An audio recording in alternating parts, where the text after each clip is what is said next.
పవన్ కళ్యాణ్ గారి డ్రెస్సింగు ఈ మధ్య కాలంలో మారింది. అంటే ఎన్నికలకు ముందు ఒకలాగుంది. ఇప్పుడు వేషధారణ అనేది కొంచెం మారింది. దీనిపై మీ కామెంట్ ఏంటసలు? కామెంట్ కంటే సజెషన్ ఇవ్వడం ఇష్టం నాకు. ఒకప్పుడు నా దగ్గరికి వచ్చేవాడు కాబట్టి, అతనంటే ఒక విధమైనటువంటి గౌరవం మీద కూడుకున్న ప్రేమ. త్రివిక్రమ్ డైలాగులు చెప్పాలంటే, గౌరవంతో కూడుకున్న దాంతో కూడుకునేది చెప్తాడు కదా! ఆ విధంగా అతని మీద ప్రేమతో కూడిన ఒక సజెషన్ ఇవ్వాలి. ఏంటంటే, చీఫ్ మినిస్టర్ అయిపోయిన వెంటనే రకరకాల వేషాలు వేసినవాడు ఎవడో ఎన్టీ రామారావు. కాషాయ వస్త్రం వేసుకుని ఎక్కడో షూటింగ్కి వెళ్తే అక్కడ మళ్ళీ వాళ్ళు చికెన్ గికెన్ పెడతారు మన ప్రొడక్షన్ బాయ్స్ తినేసేవాడు. ఒక డ్రెస్ వేసుకున్న తర్వాత దానికి ఒక గౌరవం ఇవ్వాలి. అంటే ఆ డ్రెస్ ఎందుకు వేసుకున్నాడు, అది వేసుకుంటే తినకూడదు అంటే తినొచ్చు. దట్ డ్రెస్ హోల్సమ్గా ఇప్పుడు యోగి ఉన్నాడు, represents vegetarianism and also holiness, ఒక దైవికమైన సంబంధం ఉన్నట్టుగా తెలియపరిచేదే కాషాయ వస్త్రాలు. అంతే కదా. మన సాధువు కానీ స్వామీజీలు కానీ ఎందుకు చూస్తాం, వాళ్ళు వాళ్ళ సంసారం కూడా చేయరు. ఓకే, ఏమీ లేకుండా ఉన్న బ్రహ్మచర్యంతో ఉన్న వాళ్ళని అంటాం. సో రామారావు గారిని కూడా చూడగానే ఆయన ఉన్న వయసుకి వాటికి అలాగ ఉంటే మళ్ళీ ఇంకో పెళ్లి చేసుకుని అలాగ ఉంటే మళ్ళీ షూటింగ్కి వెళ్ళి చికెన్ తినేసి అది తినేస్తే అప్పుడే నవ్వుకునేవాళ్ళు. మనం అప్పుడు ఇంత మీడియా లేకపోయినా తెలిసేది. సినిమా ఫీల్డ్ చెప్తారు కదా, మన రామకృష్ణ స్టూడియోకి వచ్చి వాళ్ళదే స్టూడియో అది. అటు ఏదో షూటింగ్కి వెళ్తే సార్ మరి తింటారా అని ఎవడో అన్నాడు, బాయ్స్ తింటాం పట్టరండి అన్నాడు. తిని మాట ఆయనకి ఎలా పట్టి రావాలో వాళ్ళకి తెలుసు, కుర్రనాకులకు తెలియదు కానీ బాయ్స్కి ఎక్కువ పట్టి రావాలి, మొత్తం కూర్చొని తినేస్తాడు. ఓకే, సో ఆ విధమైన పనులు చేశాడు ఆయన.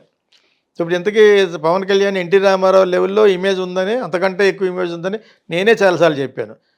అయినా కూడా వారాహి యాత్రకు మళ్ళీ బయలుదేరదామనే ఉద్దేశంతో మళ్ళీ డ్రెస్ మారుస్తాడో తెలియదు. కానీ ప్రస్తుతానికి ఒక కాషాయ వస్త్రం కింద ఇటు ఫుల్ కాషాయం కాకుండాను ఒక వెరైటీగా ఫుల్ ఒకే డ్రెస్ వేసుకుని పైన మళ్ళీ ఒక షాల్ లాంటి వేసుకుని ఒక ఒక డివోషనల్, ఒక డివినిటీ ఉండే రిప్రజెంట్ చేస్తున్నట్టుగా డ్రెస్ మార్చుకున్నాడు. నేను ఇతను చూసి నాకు ఎన్టీ రామారావు గారు గుర్తొచ్చి నేను నిన్న ఫేస్బుక్లో పెట్టాను. ఫేస్బుక్ ఏమని పెట్టానంటే, బాబు చూడు నువ్వు కూడా ఎన్టీ రామారావు గారిలాగా వేషం మార్చడం ఆయన కూడా మార్చాడు, మరి ఆయన కూడా చంద్రబాబు నాయుడు తోటే ఉన్నవాడే కదా, ఆయన అల్లుడే కదా, ఆయన బ్యాక్ బైట్ చేసి దించేశారు, నువ్వు కూడా ఎదుగు డ్రెస్ చేసుకుంటున్నావు, మరి నువ్వు సిబిఎన్తో ఉన్నావు, పోతావు జాగ్రత్తగా ఇచ్చాం. అదే ఇప్పుడు నా కామెంట్ ఏంటంటే, ఇటువంటి వేషాలు వేసే ముందు నీ చుట్టుపక్కల ఎవరున్నారో చూసుకోవాలి. నువ్వు మరీ మంచిగా పోయావు అనుకో, నీకు రేపు ఎన్టీ రామారావు జరిగినట్టు జరుగుద్ది, బ్యాక్ పెట్టేసి దించేస్తారు. ఆల్రెడీ అక్కడ ఎవరో ఉన్నారో, ఇంకా ఉన్నారు తిరుమంగళలో చంద్రబాబు నాయుడు పేరున లోకేష్ అని ఇంకా ఉంటారు. తెలుగుదేశంలో ఉన్న కమ్మ వాళ్ళంతా కూడా ఇలా చూస్తూ ఉంటారు. రావు ఎప్పుడన్నా బుసలు ఇలా చూస్తూ ఉంటారు అట్లాగా. నేను ఎందుకంటే తిట్టుకున్నారు, జరగబోయేది అదే. So be careful. ఇటువంటి డ్రెస్లు వేసుకుని మరీ టూ మచ్గా న్యాయంగా ఉంటాను కూడా ప్రయత్నించుకోండి. ఎక్కడ ఏ ఎండ గొడుగు ఆ గొడుగు పట్టి నువ్వు అనుకున్న ఆశయాలన్నీ ముందుకు సాగాలని నేను కోరుకుంటాను. యాజ్ అ ఫిల్మ్ డైరెక్టర్ కానీ as a known person to you అని నా పర్సనల్గా అనుకుంటాను. వేషాల తర్వాత క్యాజువల్గా ఉండొచ్చే, యూ కెన్ బీ వెరీ. ఇటువంటి వేషం వేసిన రాహుల్ గాంధీ ఏమో మామూలు వేషం వేసుకున్నాడు. ఇప్పుడు ఒకప్పుడు కత్తర్ వేసుకుంటాడు అందరిలాగాను. నేను సార్ ఢిల్లీలో ఏదో పనుల కోసం తిరుగుతుంటే మీరు ఎలాగ వెళ్ళకూడదండి, మరి ఎలాగ వెళ్ళాలన్నాను. అంటే అక్కడ ఇవి ఉంటాయి, షాప్స్ ఉంటాయి, మీటర్ 600 1000 రూపాయలతో ఉండి కూడా కద్దరు ఉంటాయి, మంచి 5000 కూడా ఉంటాయి. సో అవి చిన్న చిన్న బంకుల్లో ఉంటాయి అన్నమాట, జన్పత్కి వెనకాల ఢిల్లీలో. అక్కడ తీసుకెళ్ళాడు ఒకటి, ఇక్కడ 4 డ్రెస్సులు కొనండి అన్నాడు. డ్రెస్సులు ఎవరు కదా అంటే, కొంటే మీరు సైజ్ ఇస్తే కొడతారని. అది కొన్న తర్వాత ఒకరోజు కూడా వేసుకోలేదు. చిరాకు సార్, నేను రాజకీయవేత్తని అంటే, మీరు రాజకీయవేత్తలు కూడా తిరుగుతున్నారు కాబట్టి ఒక 10 ఏళ్ల క్రితం ఒక ప్రాజెక్టు గురించి వెళ్ళేవాడిని అక్కడికి. అమ్మటి పటేల్ని, మేడంని చాలామంది కలిసి, కాంగ్రెస్ గవర్నమెంట్. సో దానికి ఈ బట్టలు వేసుకోవాలని చెప్పారు. నేను I will be like a original. I don't want to be MP or MLA or anything, MLC. I don't want that. Okay, నా కోరిక లేదు నాకు. నువ్వు మాట్లాడగలవు కాబట్టి వెళ్ళమంటే ఎవడని వెళ్తాను, కానీ ఐఎమ్ నాట్ ఇంట్రెస్టెడ్. సో దాని గురించి వేషం మార్చుకుని మనం ఉన్న వేషాన్ని మార్చిపోయి మనకున్న be original always. Mister Pawan Kalyan దీనికోసం సెపరేట్ వేషం ఎన్టీ రామారావులాగా వేస్తే ఎన్టీ రామారావులాగా దెబ్బతినే అవకాశాలు ఉంటాయి. ఫైనల్గా ఇతని they might treat you as a lunatic అంటే పిచ్చోడు, మ్యాడ్, ఒక మ్యాడ్ పర్సన్గా చిత్రీకరిస్తారు నీకు. ఎన్టీ రామారావు మ్యాడా, గొప్ప నటుడు, మేమందరూ ఫ్యాన్స్ ఆయనకి. మరి ఆయన ఇటువంటి వేషాలు ఇవన్నీ వేసిన వల్లనే అతను ఒక క్లౌన్ అంటే ఒక జోకర్ కింద చూశారు. ఈ జోకర్ మొత్తం స్టేట్ని దెబ్బ వేస్తాడు, ఓన్ అల్లుడే బయట చేశాడు బ్యాక్ని వేసాడా. అంచేత అవి వేషాలు అంటే నీకు ఇష్టం అంటే కంటిన్యూ చేయవు, బట్ ఒరిజినల్గా ఉండడమే నా ఇష్టం. నాకు be original, white and white కానీ whatever it is, be original. సినిమాలోకి వెళ్ళినప్పుడు ఎలాగా నువ్వు I think is going to complete those 3 films, ఆ 3 సినిమాలు కూడా కంప్లీట్ చేస్తాను అంటున్నాడు. ఈ డ్రెస్ బాగానే ఉంది, నాకు ఈ డ్రెస్ మీద చాలా భయం. నాకు ఇటువంటివి జరుగుతాయని, ఎన్టీ రామారావు జరిగినట్టు జరుగుతాయని చెప్పేసి అంటారు చాలామంది. బ్రహ్మచర్యం వేసుకున్న వాళ్ళందరూ ఆ డ్రెస్ వేసుకోవాలని. ఆ డ్రెస్ వేసుకుంటే ఎవడో బాగుపడలేదు, ఏదో వివాదం వస్తూ ఉంటుంది. ఇప్పుడు ఆ డ్రెస్సులు వేసుకుని నిన్న మొన్న దాని గురించి ఎవరు అడగట్లేదు. విజయ్ చాలా పెద్ద స్టారు, రేపు మళ్ళీ ఇతను మంచిగానే వేసి ఉంటాడు, ప్లెషర్ అంటారు కదా, సుఖం కోసం స్టేజ్ మీద ఆడేస్తాడు. మన వాళ్ళు సోషల్ మీడియాలో ఆడుకుంటున్నారు ఇప్పుడు విజయ్ని. ఆ ఒక్క క్షణంలోనే ఎంతమంది జనాలు, 1000 మంది జనాలు ఎదుర్కొంటారా, చెయ్యేస్తే ఎంజాయ్మెంట్ వచ్చేస్తుందా?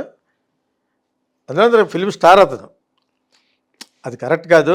కాకపోతే ఆ అమ్మాయి వరకు తన వ్యక్తిగతంగా ఆ పిక్చర్ బయటకు వెళ్ళటం ఇష్టం లేక తీసేసింది చెయ్య. ఆ అమ్మాయిని అప్రిషియేట్ చేస్తూ ఆ అమ్మాయికి అలాగే వేయించుకోవాలని కొన్ని లక్షల మంది ఉంటారు అక్కడ, సినిమా ఫూల్స్. ఓకే, ఆ అమ్మాయి మటుకు చాలా అక్కడ కూడా తన కరెక్ట్నెస్ ఎలా చూపించుకుందంటే తీసేసింది. ఇలాగా తీసేసిన తర్వాత ఇక్కడికి అర్థం అవ్వట్లేదు, ఏదో ఫ్యాన్ వచ్చింది కదా అని అలాగ అన్నాను. ఆ అమ్మాయికి మంచి, చాలామంది అలా వేయమంటారు. అలా చెయ్యి వేసినందుకే బాలకృష్ణ ఎవరిని కొట్టేశాడు, ఈయన వేసేపోతే ఆడేశాడు ఈయన మీద. సో నేను ఇది చెప్తాను, ఇప్పుడు ఇటువంటి కాషాయ వస్త్రాల్లో, కాషాయ వస్త్రం కానీ అటు ఇటు కానీ డ్రెస్లో ఉన్న పవన్ కళ్యాణ్ రేపు పొద్దున్న ఎవరో వచ్చి జగన్ మాట్లాడితే అబ్బాయిల మీద చెయ్యడం, ముద్దెట్టుకోవడం, ఇదేమో దేవుడా? చిరాకు వచ్చేది. అమ్మాయిల మీద చేసేవాడు దేవుడా? అభయాస్త్రం ఇస్తున్నాం. అక్కడ చూస్తే మంచి వయసులో ఉంటుంది అమ్మాయి, తప్పు కదా? అందరి మీద చెల్లమ్మ, అక్కమ్మ, అమ్మ, బామ్మ, బొంగు, భోషణ, అందరికి అవుతాను. అలాగే ఉంది ఇప్పుడు విజయన్ని. ఇప్పుడు అలాగే రేపు పొద్దున్న ఎవరన్నా వచ్చి రెండమ్మ అందరూ ఆడపడుచులు నాకు కావాల్సిన వాళ్ళు ఇలా పట్టుకున్నాడు మన పవన్ కళ్యాణ్, బ్యాడ్ అయిపోతాం. ఇంకా మామూలు డ్రెస్లో ఉంటే పర్లేదు, ఇటువంటి కాషాయ వస్త్రంలో ఉన్న పట్టుకున్నాడు అనుకోండి, అక్కడికి వెళ్ళిన వెంటనే ఒక ఇది వచ్చేస్తాం, పూనకం, ఇటు దేవుడిలాగా. విజయ్కి అలాగే వచ్చింది, మరి జగన్కి అలాగే వస్తుంది. వెళ్తే చేయేస్తాడు, చెయ్యేటి నువ్వు ఇటు నీ చెయ్యవాడికి చిన్నపిల్ల అంటే అనుకోవచ్చు. చిన్నపిల్లలు కూడా ఈ మధ్యన ఇప్పుడు జరుగుతున్న అరాచకాలను బట్టి ముట్టుకోవడం భయం వేస్తుంది. నేను ఒక 13వ ఫ్లోర్లో ఉండేవాడిని మై హోమ్ ప్రాపర్టీలో. ఒక చిన్న పిల్లను మదర్ ఎక్కారు, ఇంతే ఉంది, చాలా క్యూట్గా ఉంది. ఇంకా కనీసం ఒకసారి ఇలాగ అనకపోతే బాగోదని అంత బాగుంది, అంత పాప. నేను మూల నుంచున్నాను, నేను 13వ ఫ్లోర్కి వెళ్ళాలి. ఓకే, సో వాళ్ళు ఎక్కారు, ఆవిడ మదర్ అని తెలియదు నాకు. మదర్ అయ్యి చిన్న సైకిల్ పెట్టి ఎక్కింది లిఫ్ట్లోకి, చిన్న పాప. ఇంక ఎంత ముద్దుగా ఉందంటే నేను అలా ఆగిపోయాను. అంతకుముందే ఒక న్యూస్ చదివాను, చిన్నపిల్లలు ఇలా చేశారు అలా చేశారని. అమ్మ బాబాయ్ ఇప్పుడు అసలు మనం ఎవరిని ముట్టుకోకూడదు అనుకుని, actually your mother can I touch her అన్నాను. ఓ ఎస్ అంది. అప్పుడు ఇలాగ అన్నాను పర్మిషన్ అడిగి, అర్థమైందా? అటువంటి రోజుల్లో మంచి యుక్త వయసులో పెట్టపట్టలాడుతున్న ఒక అమ్మాయిని ఎలా చెయ్యాడుకోడు, చెయ్యేయటాలు, భుజాల మీద చెయ్యేయటాలు తప్పు కదా అది?